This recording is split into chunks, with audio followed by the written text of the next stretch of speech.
Bhojpuri industry जो कि बिहार से ताल्लुक रखती है, आज के समय में कोई भी हीरोइन जो है वहां जाकर डेब्यू करना नहीं चाहती, ना ही वहां पर रहना चाहती हैं, बल्कि भोजपुरी फिल्म इंडस्ट्री की हीरोइनें भी जो है उस इंडस्ट्री को छोड़ के दूसरी इंडस्ट्रीज, चाहे वो बॉलीवुड हो या कोई और भाषा की इंडस्ट्री हो, वहां पर मूव कर रही हैं। इसका कारण क्या है? इसका कारण जो देखा गया है वो है अश्लीलता का हद से ज्यादा बढ़ जाना। इसमें पवन सिंह जो है वो बहुत बड़ा रोल प्ले करते हैं।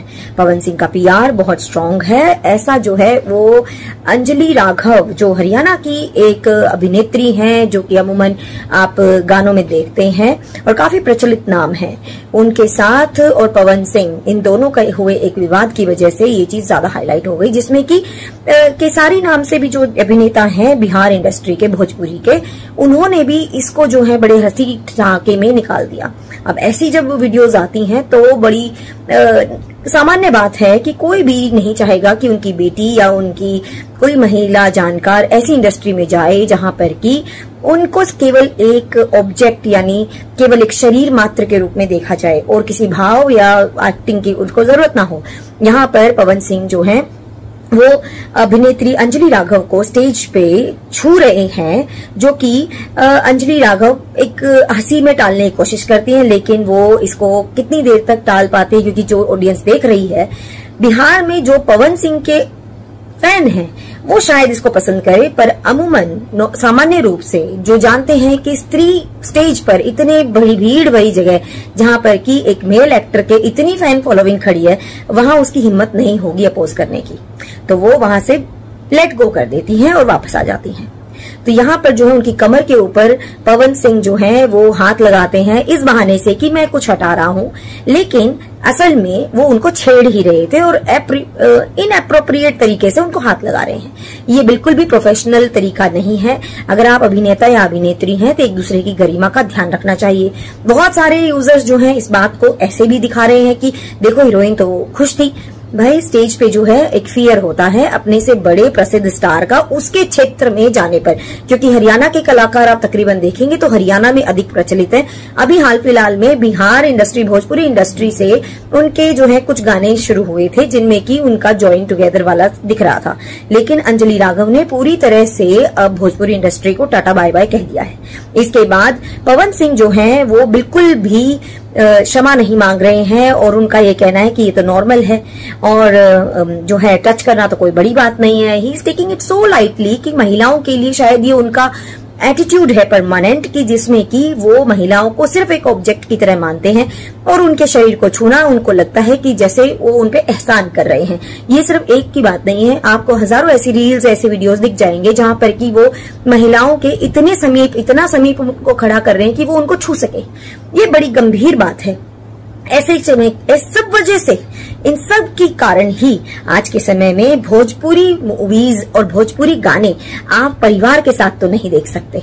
आप उन भोजपुरी मूवीज को याद करिए जहां पर की शुचिता, जहां पर की स्वच्छता का ध्यान रखा जाता था, बहुत ही ऐतिहासिक गाने बनते थे और उन गानों को आज भी याद किया जाता है। लेकिन आज के गाने अगर आप सुन लें तो महिलाओं के शरीर के ऊपर अभद्र भाषा के अलावा उसमें कुछ नहीं मिलता। और ये सिर्फ बात पवन सिंह की नहीं है, यहाँ पर केसारी या फिर निरहुआ, आप किसी भी भोजपुरी आर्टिस्ट को उठा लीजिए, किसी भी लेटेस्ट भोजपुरी मूवी को उठा लीजिए, हीरोइंस भी इसको नॉर्मल मानती हैं क्योंकि उनको कॉम्प्रोमाइज करना पड़ता है। और बहुत सारे ऐसे दावे किए गए हैं हीरोइनों के द्वारा जो भोजपुरी इंडस्ट्री में काम करती हैं कि जैसे उनको हर एक सिचुएशन में हीरो की हर जो उनकी डिमांड होती है, आवश्यकता होती है, चाहे वो शारीरिक की क्यों ना हो, उनको पूरी करनी पड़ती है। इस तरह के एलिगेशन मीडिया में आपको सुनने को मिल जाएंगे। अब इसके चलते आप ही बताइए, क्या ऐसी इंडस्ट्री का कोई भविष्य बनेगा? क्या यहाँ के यूथ, यहाँ के जो आबादी जो इन मूवीज को देखती है, स्पेशली जो बच्चे हैं, जो टीनेजर्स हैं या जो यंग माइंड हैं, क्या वो महिलाओं को सम्माननीय रूप से देखेंगे? क्या वो उनको एक ऑब्जेक्ट की तरह देखना नहीं शुरू कर देंगे? उनके शरीर के हर हिस्से के ऊपर वो अभद्र टिप्पणियां करते हैं, जो कि बहुत ही गलत बात है। तो इस तरीके की जब आपकी मीडिया काम करती है, एंटरटेनमेंट मीडिया, तो उससे आपका समाज केवल खराब ही होता है। इस बारे में आप क्या कहना चाहेंगे? कमेंट सेक्शन में बताइए।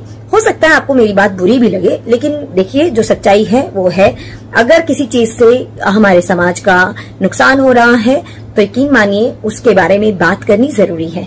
अगर आपको लगता है कि नहीं ये सब सही है, तो क्या आप भी इस तरह की अश्लीलता जो भोजपुरी गानों में परोसी जाती है, इसका सहमत है उससे?